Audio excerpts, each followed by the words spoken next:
இந்த உலகிலேயே மிகப்பெரிய அதிசயம் என்ன? கம்ப்யூட்டரா? சூப்பர் கம்ப்யூட்டரா? இல்லை. இந்த கேள்வியை கேட்கின்ற உங்களோட மூளை தான் உலகில் மிகப்பெரிய அதிசயம்.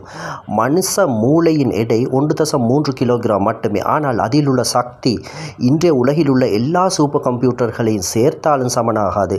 மனித மூளையில் சுமார் 86 பில்லியன் நியூரான்கள் இருக்கின்றன. ஒவ்வொரு நியூரானும் ஆயிரக்கணக்கான மற்ற நியூரான்களுடன் இணைந்து தான் இருக்கின்றன. இந்த இணைப்புகளின் எண்ணிக்கை என்ன தெரியுமா? எமது மில்கிவேயில் உள்ள நட்சத்திரங்களை விட கூடியது. நாம் பார்க்கிறோம், கேட்கிறோம், நினைக்கிறோம், கனவு காண்கிறோம், பயம் அடைகிறோம், மகிழ்ச்சி அடைகிறோம்.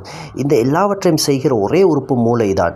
உங்களுக்கு தெரியுமா, மூளை வலியை உணர்வதே இல்லை. அறுவை சிகிச்சையில் கூட மூளையை திறந்தாலும் அது வலியை உணராது. ஆனால் உலகில் மற்ற எல்லா பாகங்களிலும் உள்ள வலியை புரிந்து கொள்ளும் சக்தி உள்ள ஒரே உறுப்பு மூளைதான். மனித மூளை மின்சாரம் மற்றும் ரசாயனம் மூலம் இயங்குகிறது. ஒரு சின்ன மின்சார சிக்னல் ஒரு நினைவாக மாறுகிறது, ஒரு பயமாக மாறுகிறது, ஒரு காதலாக மாறுகின்றது. நீங்கள் ஒரு முகத்தை பார்த்து இவரை முன்பு பார்த்திருக்கிறேன் என்று நினைக்கிறீர்கள் அல்லவா? அது ஒரு வினாடிக்கும் குறைவான நேரத்தில் தான் நடக்கின்றது. இதுதான் மூளையின் விந்தை. மனித மூளை ஒரு நேர இயந்திரம், ஒரு கால பயணி மாதிரி. நாம் கடந்த காலத்திற்கு போகிறோம் நினைவுகள் மூலம், எதிர்காலத்திற்கு போகிறோம் கற்பனை மூலம். ஆனால் உடல் மட்டும் தற்போதில் தான் இருக்கின்றது. நாம் தூங்கும் போது கூட மூளை ஓய்வு எடுக்கவே மாட்டாது. மாறாக நினைவுகளை அது ஒழுங்குபடுத்துகின்றது, தேவையில்லாத தகவல்களை நீக்குகின்றது, முக்கியமானவற்றை சேமிக்கின்றது. அதனால் தான் தூக்கம் இல்லாமல் இருந்தால் நினைவு சக்தி குறைகின்றது என்கிறாங்க, மனநிலை பாதிக்கப்படுகின்றது என்கிறாங்க, முடிவெடுக்கும் திறன் குறைகின்றது என்கிறாங்க. மனித மூளை மிகவும் ஆச்சரியமானது, மாறும் தன்மை கொண்டது. இதற்குத்தான் நியூரோபிளாஸ்டிசிட்டி என்று பெயர். நீங்கள் ஒரு புதிய மொழியை கற்றால் மூளை தன்னை மாற்றிக்கொள்கிறது, புதிய வழிகளை உருவாக்குகின்றது. ஒரு மனிதன் ஒரு உணர்வை இழந்தாலும் மூளை மற்ற பகுதிகளை பயன்படுத்தி அதை கம்பீரமாக சமாளிக்கின்றது. அதனால் தான் கண் தெரியாதவர்கள் கேட்கும் திறனில் அதிகமாக இருக்கின்றனர்.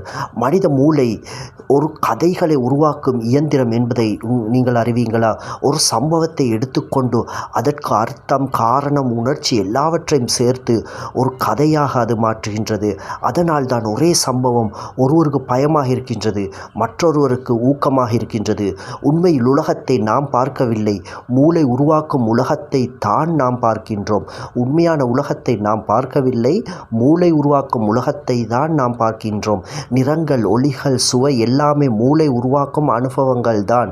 உலகில் சிவப்பு என்று ஒன்றுமே இல்லை. சிவப்பு என்று உணரச் செய்வது உங்கள் மூளைதான். இன்னொரு அதிசயம், மனித மூளை தன்னைத்தானே கேள்வி கேட்கும் திறன் கொண்டது. நான் யார்? எனக்கு ஏன் இந்த பயம்? நான் ஏன் இப்படி சிந்திக்கிறேன்?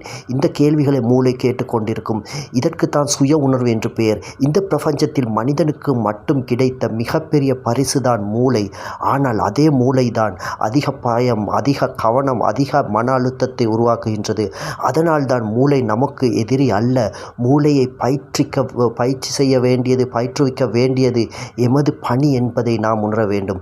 தியானம், உடற்பயிற்சி, புதிய விடயங்களை கற்றல், இசை, அமைதி இவையெல்லாம் மூளையை வலிமையாக்கும். நாம் நம் மூளையை பயன்படுத்தவில்லை, மூளைதான் நம்மை பயன்படுத்துகின்றது. நாம் நமது மூளையை பயன்படுத்தவில்லை, மூளைதான் நம்மை பயன்படுத்துகின்றது. அதனால் தான் நீங்கள் நினைப்பது முக்கியம், நீங்கள் பயப்படுவது முக்கியம், நீங்கள் நம்புவது முக்கியம். ஏனெனில் இந்த பிரபஞ்சத்தில் உங்களை மாற்றக்கூடிய ஒரே சக்தி உங்களுடைய மனித மூளைதான். ஆகவே இந்த வீடியோ ஒரு சயின்டிஃபிக் ரீதியான மோட்டிவேஷன் வீடியோவாக அமைந்தது. இவ்வாறான வீடியோக்களை தொடர்ந்தும் இந்த சேனலில் நாம் கொண்டு வருவோம். எனவே சப்ஸ்கிரைப் பண்ணுங்கள், இணைந்திருங்க.